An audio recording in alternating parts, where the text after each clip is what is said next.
सुस्वागतम सुस्वागतम सुस्वागतम. आदर्श विद्यानिकेतन काशीगाव आपल्या समोर सादर करीत आहे विज्ञान एकांकिका. छान किती दिसते फुलपाखरू, छान किती दिसते फुलपाखरू.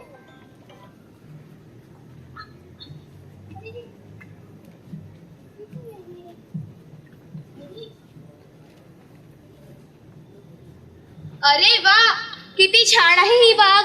सगळीकडे सुंदर सुंदर फुले फुलली आहेत आणि त्याच्यावर छान फुलपाखरूही बागडत आहे. हो ग मुक्ता, किती छान झालं ना आपण या बागेत आलो ते. मलाही इथे आल्यावर खूपच मस्त वाटतंय. अगं सानिया, इतकी सुंदर फुलपाखरं पाहून तर मी हरखूनच गेली आहे. एखादं फुलपाखरू जवळ आलं की त्याच्याशी गप्पा माराव्यात असं मला वाटतंय. अमिता, तुझी आयडिया मस्त आहे. इथे एवढी वेगवेगळी फुलपाखरे आहेत, पण आपल्याला त्यांच्याविषयी काहीच माहिती नाही. फुलपाखरांना बोलता येत असते तर किती छान झाले असते. आपण त्यांच्याशी गप्पा मारून त्यांच्याविषयी माहिती करून घेतली असती. प्रथमेश, तुम्हा सगळ्यांची इच्छा पूर्ण करायलाच मी ते आली आहे. शिवाय डॉक्टर सुरेश हे फुलपाखरू तज्ञ देखील माझ्या बरोबर आले आहेत. आम्ही दोघं मिळून तुमच्या सगळ्या प्रश्नांची उत्तरं आनंदाने देणार आहोत. मग काय मजाच आहे की आमची. किती सुंदर दिसतात तुम्ही फुलपाखरं. मला सांगा, तुमच्या पंखांवर एवढे आकर्षक रंग दिसतात तरी कसे? आमच्या पंखांवर वेगवेगळे रंगद्रव्य असतात. या रंगद्रव्यांमुळे आमच्या पंखांवर वेगवेगळे रंग दिसतात. आपल्याला खूपदा दिसणाऱ्या फुलपाखरांच्या पंखांवर पिवळ्या किंवा तपकिरी रंगाच्या विविध छटा या मेलॅनिन नावाच्या रंगद्रव्यामुळे दिसतात. पण काही काही फुलपाखरांच्या पंखांचे चमकदार रंग ते उडत जाताना त्यांची दिशा जशी बदलत जाईल त्याप्रमाणे बदलत जाताना दिसतात. हे कसे काय होते? चांगला प्रश्न विचारला सोहम. काही फुलपाखरांचे पंख खास बदलत्या चमकदार रंगांचे दिसतात. याचे कारण असते त्या फुलपाखरांच्या पंखांची विशिष्ट संरचना. अशा फुलपाखरांचं स्थान जसं जसं बदलत जाईल त्यानुसार आपल्याला त्यांचे पंखांचे रंग बदलत जाताना दिसतात.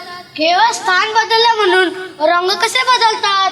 या फुलपाखरांच्या पंखांवर अर्धपारदर्शक द्रव्याचे अनेक थर असतात. अर्धपारदर्शक द्रव्यातून थोडा प्रकाश परावर्तित होतो तर थोडा प्रकाश आरपार जाऊन पुढच्या थरावर पडतो. अशा फुलपाखरांच्या पंखांवरचे पुढचे थरही असेच अर्धपारदर्शक असतात. त्यामुळे अशा फुलपाखरांच्या पंखांवरच्या वेगवेगळ्या थरांवर प्रकाश एकापेक्षा जास्त वेळा परावर्तित होतो. हे सर्व प्रकाशाचे तरंग आपल्या डोळ्याकडे येताना एकमेकांमध्ये मिसळून त्यांच्या कोनानुसार त्यांची बेरीज वजाबाकी होऊन अनेक रंगांच्या अद्भुत छटा निर्माण होतात. पण मुळात निसर्गाने फुलपाखरांना एवढी छान छान रंग दिले तरी कशासाठी? मी सांगते. आम्हाला आमच्या वेगवेगळ्या रंगाचा उपयोग दोन प्रकारे होतो. पहिला उपयोग म्हणजे आमच्या रंगाने आम्ही जोडीदाराला आकर्षित करतो. आमच्या रंगाचा दुसरा उपयोग शत्रूपासून लपण्यासाठी. उदाहरणार्थ आमच्यापैकी पाणपंखी किंवा लेफविंग या फुलपाखरांचे पंख अगदी हुबेहूब पाण्यासारखे दिसतात. त्यामुळे जोपर्यंत ते फुलपाखरू चालत नाही तोपर्यंत ते पानापासून वेगळं ओळखताच येत नाही. शिवाय वेगवेगळ्या जंगलातल्या झाडांच्या पाण्याच्या रंगानुसार पाणपंखी फुलपाखरांचे रंगही वेगळे असतात. ब्लशिंग फॅन्टम या नावाचं फुलपाखरू नावाप्रमाणेच लाजून पडणारं आणि कोणाला सहजासहजी न दिसणार असतं, कारण त्याचे पंख पूर्णपणे पारदर्शक असतात. काही फुलपाखरांच्या पंखांवर शत्रूंना घाबरविण्यासाठी उपयोगी पडेल अशी नक्षी आढळते. फुलपाखरांचे एवढे नाजूक पंख त्यांना उडायला कितपत उपयोगी पडतात? आमचे पंख नाजूक असले तरी ते कमकुवत नक्कीच नाहीत. त्यामुळे तर भरपूर फुलांना भेट देऊन त्यांचा मध खाता खाताच आम्ही त्यांचे परागही दूरवर घेऊन जाऊ शकतो. सम्राट फुलपाखरू म्हणजे मोनार्क बटरफ्लाय हे तर थंडीपासून स्वतःचा बचाव करण्यासाठी उत्तर अमेरिकेपासून दक्षिण अमेरिकेपर्यंत स्थलांतरित आपल्या पंखांच्या जोरावर करतो. शिवाय वाऱ्याबरोबर वेगाने येत असणारे अडथळे सुद्धा आम्ही उत्तम दृष्टीने लिहिल्या टाळू शकतो. अरे वा, म्हणजे तुमची दृष्टी तर खूपच चांगली असणार. प्रश्नच नाही. तुम्हा मानवांना अजिबात न दिसणारे अवरक्त म्हणजे इन्फ्रारेड किरणी आम्हाला दिसतात, त्यामुळे आम्हाला खायला येणारे भक्ष्य की सहज दिसतात आणि आम्ही त्यांना टाळू शकतो. याखेरीज आमच्या दृष्टीची एवढी उत्तम उत्क्रांती झाली आहे की तुम्हाला न दिसणारे जंबूपार अल्ट्राव्हायोलेट किरणी आम्हाला दिसतात. ते वापरून फुलांवर जंबूपार नक्षी पाहू शकतो. एखादं फुल अगदी साधं सुद्धा पांढऱ्या रंगाचं वाटतं, पण प्रत्यक्षात अशा फुलावरील जंबूपार रंगात नक्षी असते. कोणत्या फुलात किती मध मिळेल याचा मला दुरूनच अंदाज घेता येतो. ग्रेट! फुलपाखरं एवढी उत्क्रांत झाली आहेत, तर मग ती पृथ्वीवर आहे तरी कधीपासून? पृथ्वीवर फुलपाखरं 5.5 कोटी वर्षापूर्वीपासून आहेत. या तुलनेत आपण मानव सुद्धा अगदी अलीकडचे म्हणजेच 3 लाख वर्षातले आहोत.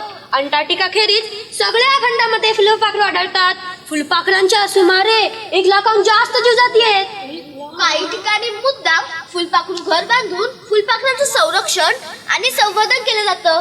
फुलपाखरांच्या जर एवढ्या ज्या जाती आहेत, तो मुद्दाम त्याचं संरक्षण आणि संवर्धन करायची गरज का वाटते? ही गरज तुम्हा मानवामुळेच निर्माण झाली आहे. तुम्ही वनस्पतीचा प्रचंड नाश केला आहे, त्यामुळे आमचं खाद्य आणि राहण्याची जागा दोन्हीचा तुटवडा झाला आहे. डॉक्टर सुरेश, कीटकनाशकांच्या अतिवापरामुळे सुद्धा फुलपाखरू वसतिस्थानांचा नाश होऊन त्यांची संख्या घटते आहे. म्हणून फुलपाखरू प्रेमींनी मुद्दाम फुलपाखरू घर किंवा उद्यान उभारले आहेत. याचा उपयोग संवर्धनासाठी, संगोपनासाठी आणि लोकशिक्षणासाठी होतो. माझे काही खास फुलपाखरू मित्र आहेत, ते आता इथे येऊ शकले, पण मला त्यांची ओळख करून द्यायला आवडेल. माझ्या व्हॉट्सअपवरचे त्यांचे फोटो मी तुम्हाला दाखवते.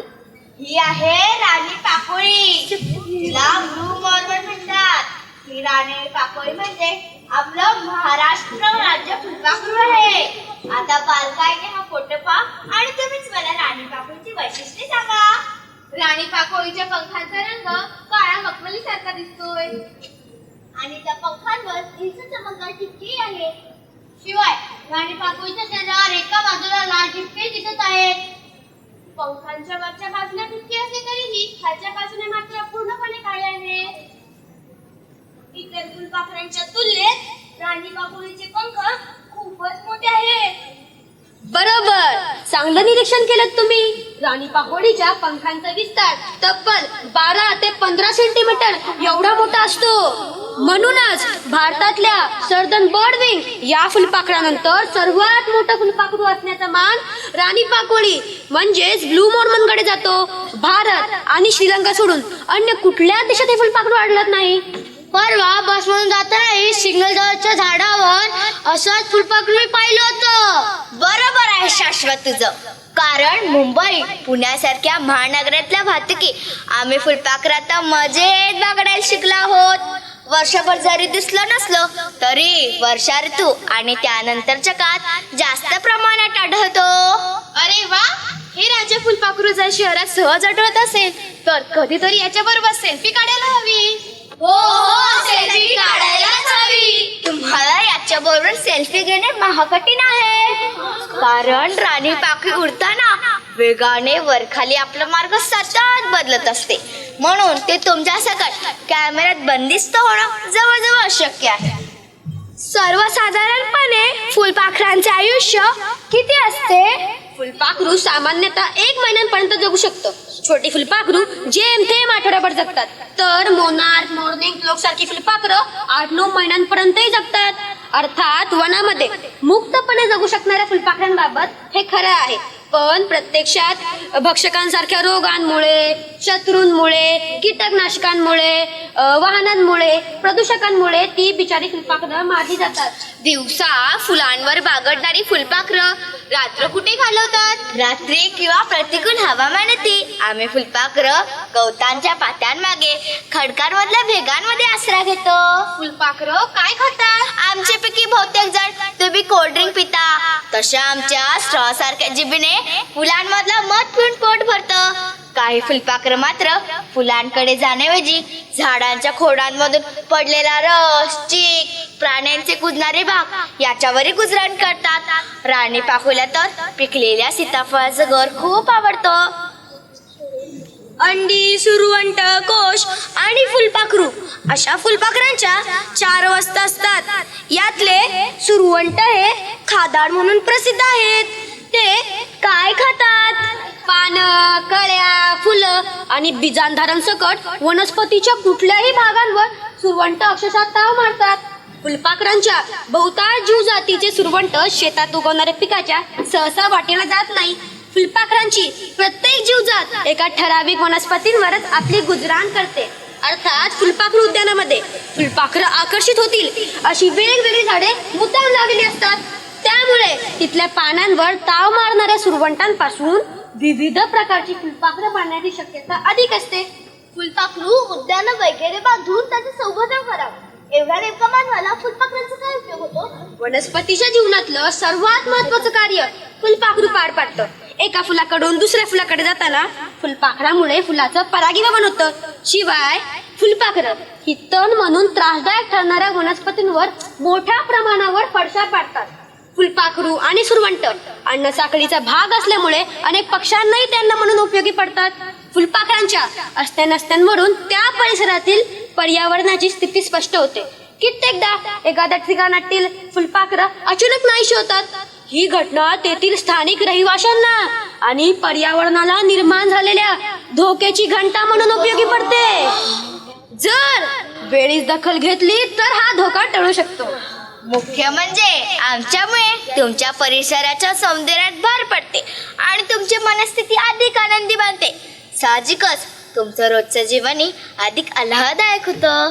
हे मात्र अगदी खरं. आजूबाजूला उडणारी रंगीबेरंगी फुलपाखरं पाहून मला नेहमी आनंद व्हायचा. आता तर आम्हा सर्वांनाच तुमच्याविषयी कितीतरी नवी माहिती मिळाली आहे. इथून पुढे फुलपाखरांना आम्ही सौंदर्य दृष्टीने पाहण्याऐवजी वैज्ञानिक दृष्टिकोनातूनही पाहायला लागू. धन्यवाद.